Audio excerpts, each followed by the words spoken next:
এই দেখো বন্ধুরা, রাত্রে গরম গরম লুচি করছি। এই যে লুচি, এই যে অর্ধেকটা ভাজা হয়ে গেছে, কিছুটা ভেজেছি। এই লুচি ভেজেছি। আর এই যে আমার এই লুচি খেতে খুবই পছন্দ করে, মেয়ে তো ভালোবাসে, ছেলেও ভালো খায়। এই যে গরম গরম ফুলকো ফুলকো লুচি, আরও ময়দা মাখা আছে। একটা হাতে বেলবো মানে মেখেছি তো ঠিকই, একটা হাতে বেলা ভাজা খুব সমস্যা হয়ে দাঁড়ায়। কেউ যদি একটু বেলে মানে বেলে দেয়, ভাজনা ফটাফট হয়ে যায়। এখন না একটা হাতে করি তো, তার সাথে আলু চচ্চড়ি করেছি।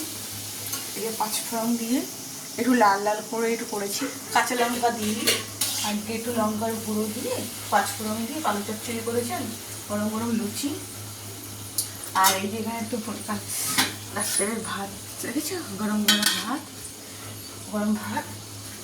ভেতরে ফ্রিজের মধ্যে সয়াবিনের তরকারি আছে, যদি কেউ লুচি না খায় সয়াবিনের তরকারি দিয়ে, আর এই তোমার হচ্ছে ভাত দিয়েও খাবে।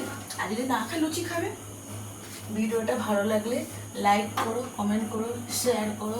বাই বন্ধুরা।